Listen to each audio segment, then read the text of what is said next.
Throwback Thursday. Now, there is a Blue Jays game today. Jays Rays have the matinee to close out the four-game series, and Locked On Rays joins us in the last segment today to preview that game. Now, first, we're joined by the patriarch of the Blue Jay fan base, Blue Jay Dad, for some Throwback Thursday Blue Jay stories, and Cespedes Family Barbecue back in the house for some Throwback Blue Jay stories today as well. You are Locked On Blue Jays, your daily Toronto Blue Jays podcast. Part of the Locked On Podcast Network, your team every day. Hello, friends. Craig Ballard, Locked On Blue Jays. Yes, indeed. Longtime Blue Jay fan, passionate. I hope you would consider knowledgeable Blue Jay fan. I'm absolutely locked on the 2023 Toronto Blue Jays. Big expectations, big hopes. I certainly appreciate that you're along for the ride in 2023. For those of you who are hitting that subscribe button, that like button, and leaving comments on the Locked On Blue Jay podcast YouTube page, thank you for that. To the everydayers making the Locked On Blue Jay podcast your first podcast listen every single day. I see you. I thank you. I appreciate you for that. Jam-packed show today. Remember, in the final segment, we will preview today's series finale, Jays Rays. Happy Alek Manoah Day to those of you who celebrate. Hopefully it's a good one, right? But you know how we like to do it around here on the Locked On Blue Jay Podcast Network, part of the Locked On Podcast Network, your team every day. And you know that we love to do Throwback Thursday, so we're going to get it started with our special guest today, one of a few special guests, I should say. Let's get into our Throwback Thursday conversation with Blue Jays Dad. Throwback Thursday. You are seeing who we're joined by. It's a special guest, Blue Jays Dad in the house. Always love having the guests come in for the throwback stories. Never discuss it ahead of time, right? It's always dealer's choice. You know, what's your memory? What's my memory? I always love doing stuff like this. Now, for today, of course, I could do a Throwback Thursday. Blue Jays Dad in the house. He's living out in Minnesota. You know him, right? He's the patriarch of the Blue Jay fan base. And Blue Jays heading to Minnesota tomorrow. Blue Jays Dad going to be back on Friday's show to help deep dive that weekend series. Make sure you tune in for that. Yes. But so I could go with a throwback memory of Blue Jays Twins. Now, for me, the only throwback or the biggest Blue Jays Twins throwback memory is that 91 playoff series where it wasn't even close. One of the worst plays I've ever seen in my life, Blue Jays Dad. There was a play at the plate.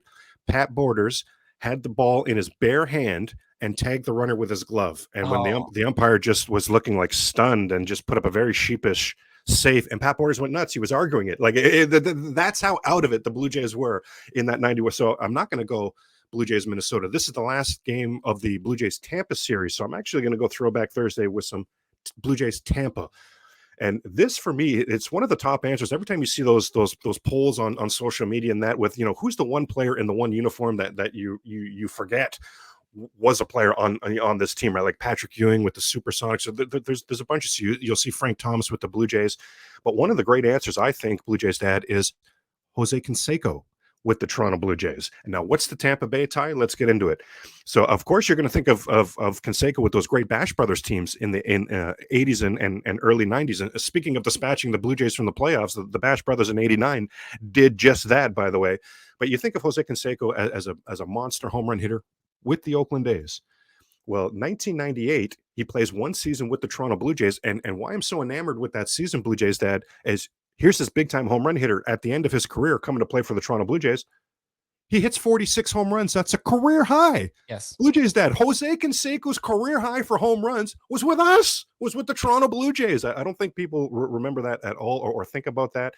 And I say the Tampa Bay connection because that's 98. 99, he goes to Tampa Bay, and he hits third in that lineup, and he leads Tampa Bay in home runs that season. And the second home run hitter on that Tampa Bay team that season. So Canseco hit third, and this gentleman hit fourth. And again, Blue Jays ties.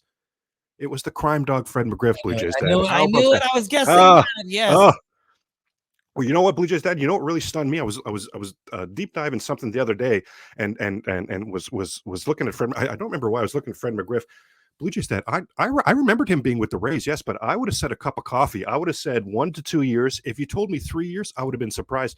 Blue Jays Dad, McGriff was in Tampa Bay for 5 years. That surprised me a little bit. Do you remember it being that long? That's surprising to me too. Yeah. Even in that stage of his career, yes, I was counting down to 500. I was exactly watching him all the time. Like Same he was page. the Blue Jays and Fred McGriff. That's all I was caring about. Same page. Okay. Yeah, so that's my Throwback Thursday Blue Jay memory. Yes, Jose Canseco was a Toronto Blue Jay, and it wasn't just any season to come collect the paycheck. It was his best home. This home run monster had his best home run season with the Toronto Blue Jays. Love that. Absolutely love that. Blue Jays dad, your Throwback Thursday memory. My Throwback Thursday memory has to do with Ooh. the 10th anniversary Toronto Blue Ooh. Jays season, 86. 1986. This is a fantastic mug I have here, but Jeez. Craig, there are some things in baseball that just bring you back when you see it. Not as And nice for as me- yours, but yeah. For me, it's this 10th anniversary logo. I don't know if you remember that, but Absolutely. they You're talking my language here. okay. So that was, they won the AL East, their Yeah, in first 85. postseason appearance in 85. Yeah. And then 1986 was all about this promotion of the 10th anniversary season.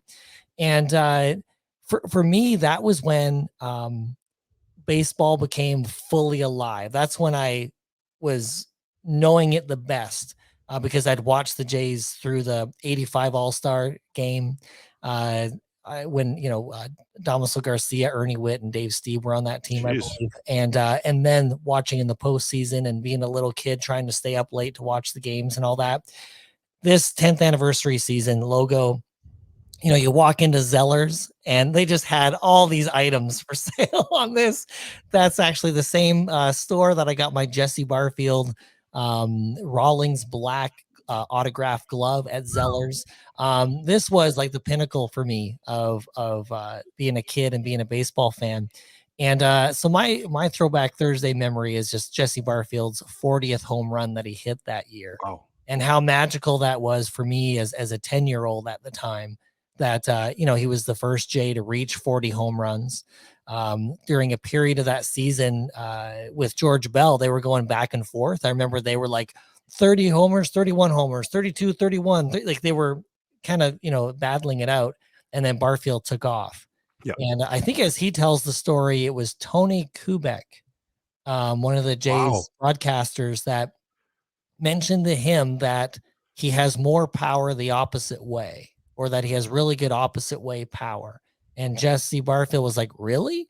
And so he started to, actually approach it that way. But anyway, that's I don't know if you remember that. And for some reason in my memory, the game was televised, and then they kept showing, replays of his home run at Exhibition Stadium. And then I think he tipped his hat to the crowd at the dugout. And then I remember them going to pan to first base, and Buck Martinez was the runner on first. Now, when I've looked at the old box scores, it doesn't look like that was the case. And for some reason, it's lodged in my head that Buck missed his hit or walk, whatever it was being shown on TV, because of all the replays of Barfield. Now that I'm talking about it again, I want to review the box score to see if there's any way that was possible. But anyway, Buck was still on the team at that time, and his, writing and broadcasting and journalistic career was just taken off. And so that 40th home run by Jesse Barfield in the 10th anniversary season for the Toronto Blue Jays. Wow. That's my memory. So much to dive into there.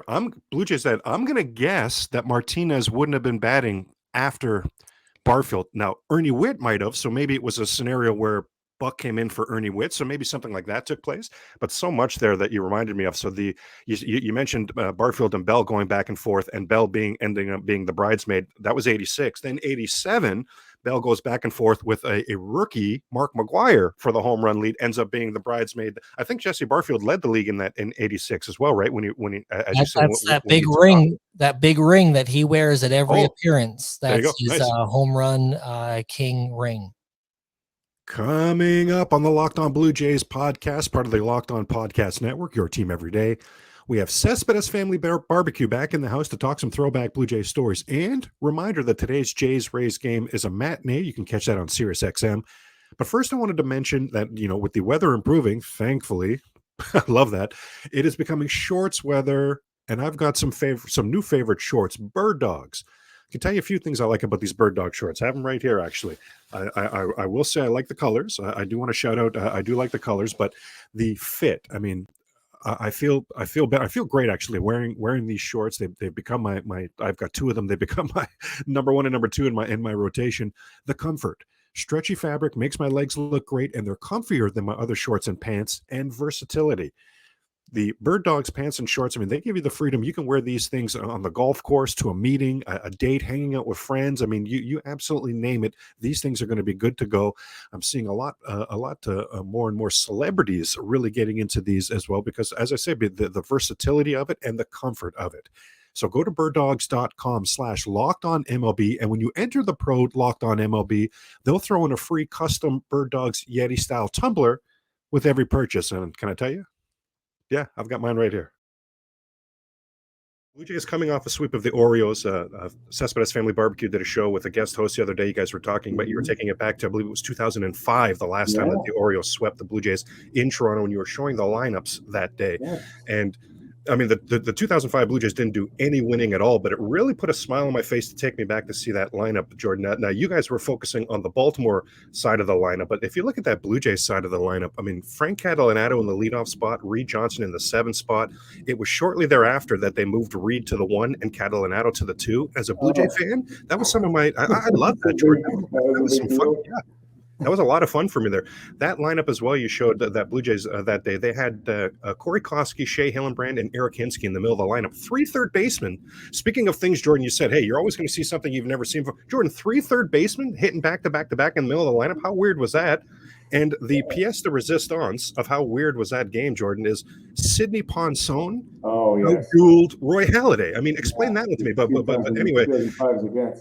Yeah, it just made me want to ask you, Jordan, because I know you have such a baseball mind. What sort of old school, in that era, or whatever, dealer's choice? What older school Blue Jays, maybe even obscure ones? Yeah, go ahead. This is a great question, and I'm sorry I should have prepared, because I have. This is obviously the game we're talking about, 2005, but the only time I've been in Toronto a few times, I mentioned that family, but the one time I've been to the Sky Dome was actually 2003, when I was 8. And I don't remember why, but basically we had, family gave us ridiculously good tickets, behind home plate, behind the third that'll work. dugout, or behind third base dugout, like second or third row. And at the time, I mean, I was a baseball fan, but I was just as entranced by watching the CN Tower elevators going up and down. But I remember, it was definitely 2003, and I have the ticket somewhere. And the other funny thing about that story was that I bought a mini bat. I'm a big mini bat guy. Me too. Love it. Mini bat. It's love it. Makes fun of me for it all the time, but I'm a big mini bat guy, and I have it somewhere here, so I'll spare whatever. The point is I bought a Blue Jays mini bat, and I tried to bring it on the plane back home. And again, I was 8. And they were like, "Nope, you can't bring that on the plane. Like, that's too dangerous." Yeah, 2003. It's a little more of a dicey time to be flying, understandably, right? But then I remember being so upset that, and thankfully it did make it, and I did have, I managed to, I still have it somewhere in this office. Awesome. But I just remember that Blue Jays mini bat being, they thought I was, going to be a menace on the plane as an 8-year-old. But anyway, but that in terms of that 2003 team, which I believe was a little bit better than that 2005 team. I mean, Shannon Stewart, to me, it was Shannon Stewart. Wow. Hit machine. Those are the names that certainly jump out to me. I mean, obviously Delgado was awesome. I also Kelvin Escobar. That's another name, a pitcher that I was certainly a big fan of. So again, I don't know if I'm going to be able to name 2, but I would say those are the 3 that super jump out. Definitely Shannon Stewart, definitely Brian Wells. And I guess that was probably the last year of Shannon Stewart. That was right before he ended up, or maybe it was the same year he was traded, I think.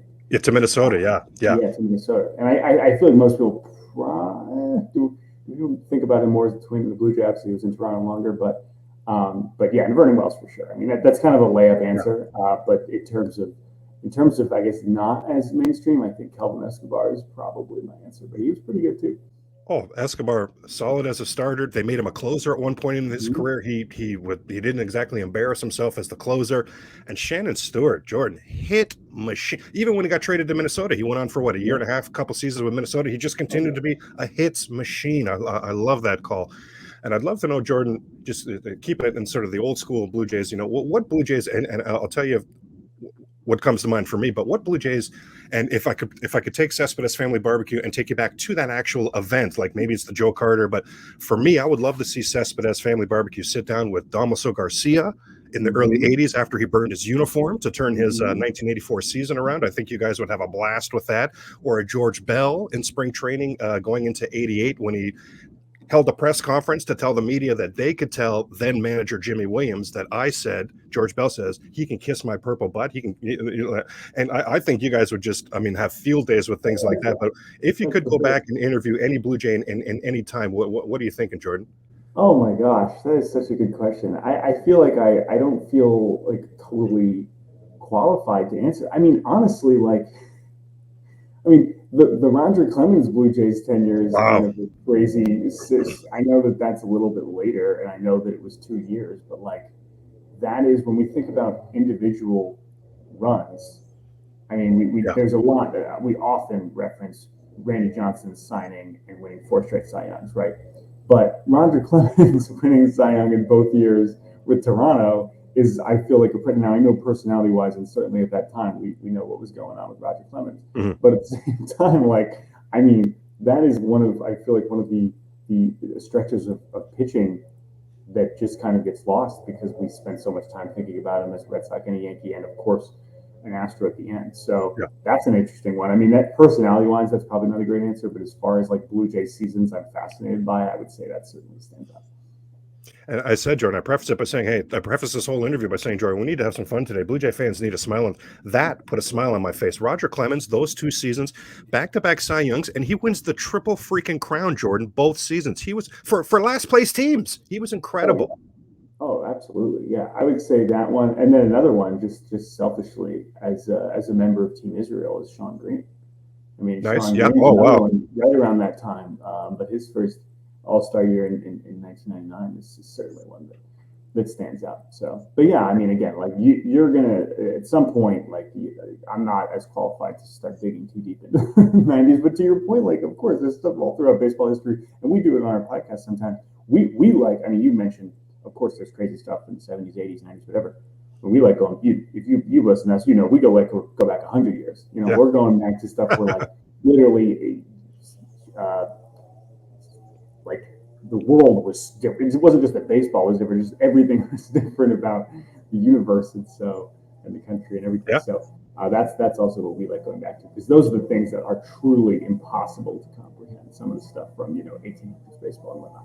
That's coming up on the Locked On Blue Jays podcast, the Locked On Rays podcast, back in the house to preview today's Jays Rays series finale. Remember, you can catch that game on Sirius XM.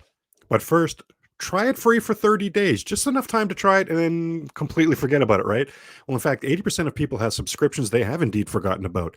You could be wasting money and not even realizing it. Rocket Money helps you find those forgotten subscriptions so you can stop paying for the ones you don't use.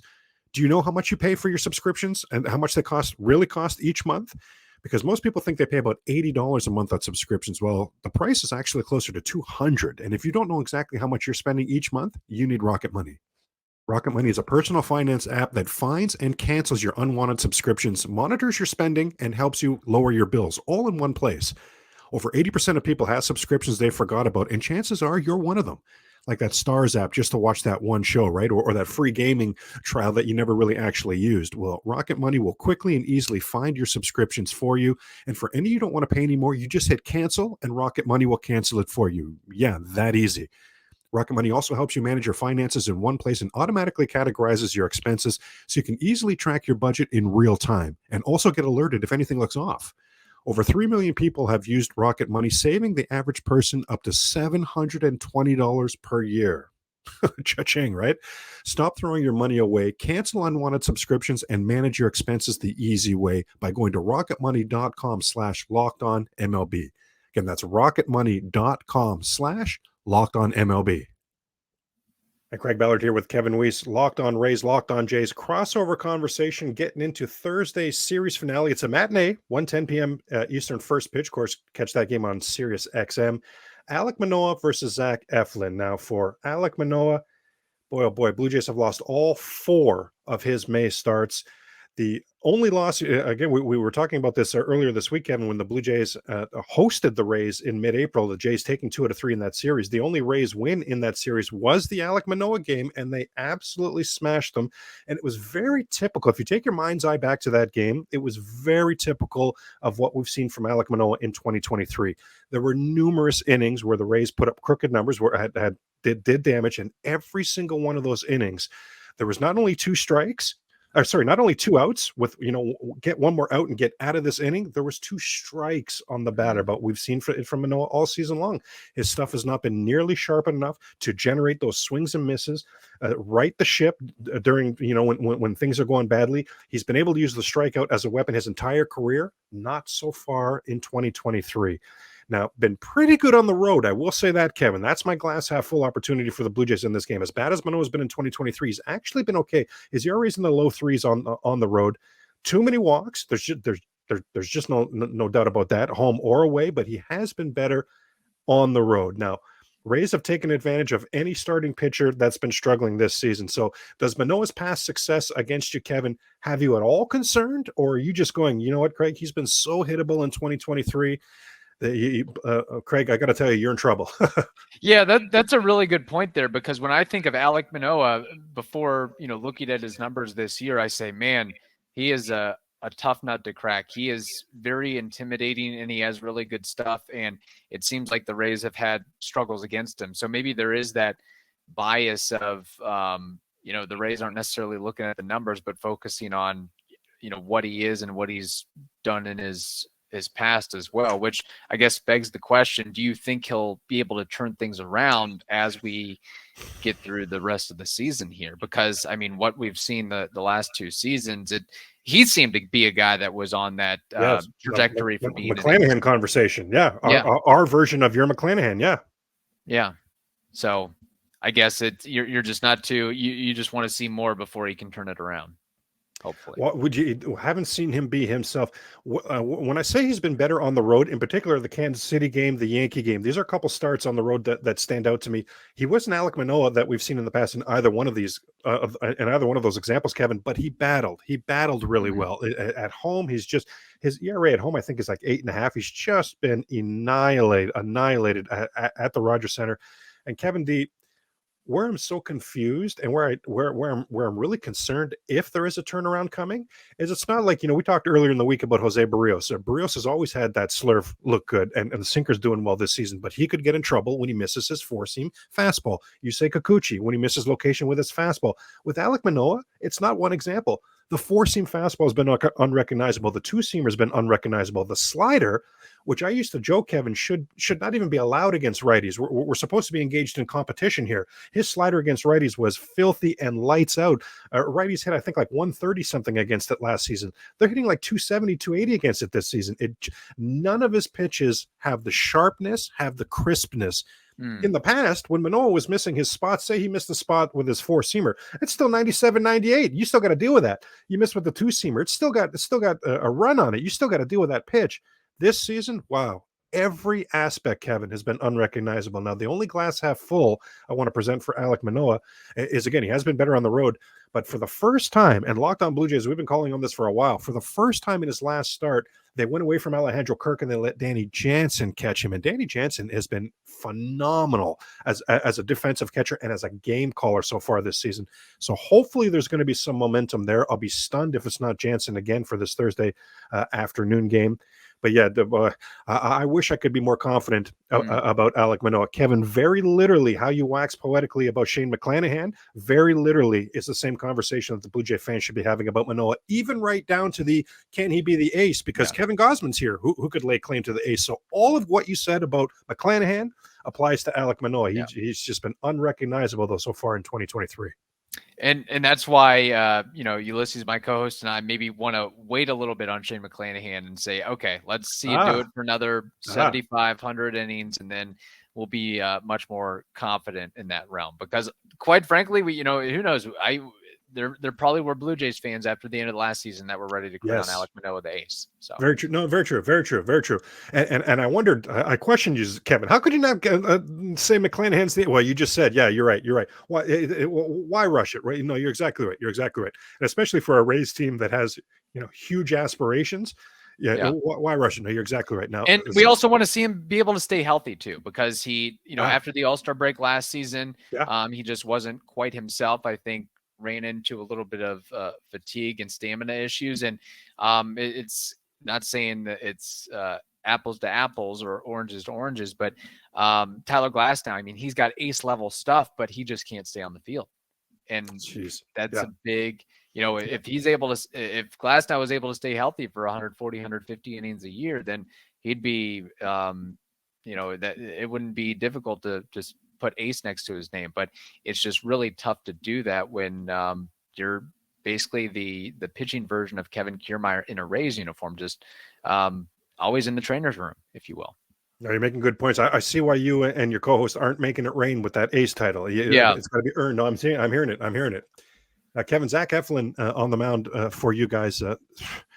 Typical Rays. I mean, Zach Eflin has 7 wins combined the last 2 seasons. He's already 6-1. He comes to Tampa, he's already 6-1. Like, are you kidding me right now? Mm-hmm. The Rays are 7-1 in Eflin starts, including 5-0 at the Trop. My goodness, at the Trop so far this season, Kevin, Eflin 1 walk, 34 strikeouts. Is that good? Is a 34-1 strikeout to walk ratio good? Like, holy moly. This middle of this Blue Jays lineup, so guys like Bo, Vlad, Chapman, and Kirk, they're combined 0 for 12 career against Eflin. Brandon Belt has struck out 7 times. My goodness, he's also in the middle of this Jays lineup. He struck out 7 times against Eflin, but he is hot, and he's the only Blue Jay that's homered off Eflin. So that's the matchup I'm really looking at. I really think Belt's going to have do something on Thursday afternoon. 8th season for Eflin, by far off to his best start, by far having his best season. What of your Tampa Bay Rays, Kevin? What have you guys unlocked with Eflin that Blue Jays need to be wary of this afternoon? Well, that's a really good point. I mean, Zach Eflin, this far has proven why the Rays are so smart in pinpointing and picking out which players fit for them. And, really big for him is just the ability to get opposing hitters to chase and not walking anybody. So he keeps himself out of trouble. And I think the friendly pitcher confines of Tropicana Field, in addition to a better defense behind him in comparison to when he was with the Phillies. And I think, maybe some confidence or some solace in the fact that his, lower extremity issues weren't going to pop up again, or they weren't going to be as severe, gave the Rays confidence or enough wherewithal to give them that multi-year deal, which is proving really, really important now with, 2 key pieces of the rotation already out. So being able to, put in a been there, done that guy at 29, 30 years old into the rotation as you call up Taj Bradley and you bring up other guys, he's really settling in. And just as guys get hurt in the Rays rotation, he's just going to have to, more, I guess, pressure and reliance is going to be placed on him and Shane McClanahan to get the job done. So, Kevin, well, the last, certainly not least here, we'll end with our crossover conversation here with our prediction. You mentioned for the Monday game that was a definite game on paper that the Blue Jays look good. Chris Bass has been so good lately. Rays are going with a bullpen game. So I do, and you downright predicted Blue Jays should win that game. I'm right there with you. So I actually think the Blue Jays take 2 out of 4 in this series. I don't say that lightly, Kevin, because that means they got to get another win in this series. And that's just not the sort of thing that's been happening, to take 2 out of 4 to play 500 ball at the Trop that's not what has been happening for Toronto Blue Jay baseball. But I'm going to say 2 out of 4 in this series. Where are you on this one, Kevin? Yeah, it's tough with a 4-game series. It's easier to say, win series. It's easier to say that with a 3-game series with a 4-game series. 4-game series is tough. I'll give you the first one. I think you've got the Chris Bassett, Trevor Kelly bullpen day game matched up. I think a lot of it hinges on what happens in game 2 with Barrios and Bradley. I'm really confident that the Rays can take the Shane McClanahan start and the Zach Eflin start.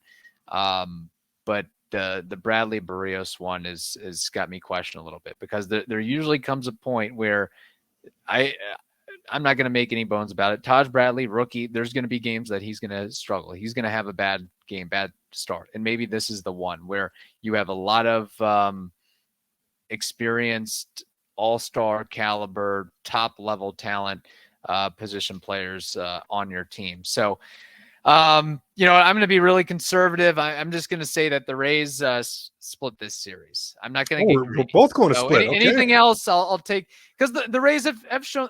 Look, I think that the pace that they've been on to this point, it's untenable. It's not going to keep up. So I think this is, I'll just say it, that they split the series and go from there. I certainly don't think they'll lose the series. That will wrap up Thursday's Locked On Blue Jays. Locked On Blue Jays, part of the Locked On Podcast Network, your team every day. If you're a fantasy baseball enthusiast like myself, then keep it locked on the Locked On Podcast Network and check out Locked On Fantasy Baseball. Reminder, today's Blue Jay game can be taken in on Sirius XM. And join me tomorrow as the patriarch of the Blue Jay fan base, Blue Jay Dad, back in the house as he's going to help us deep dive this upcoming weekend series as the Toronto Blue Jays head into Minnesota to take on the first place Minnesota Twins.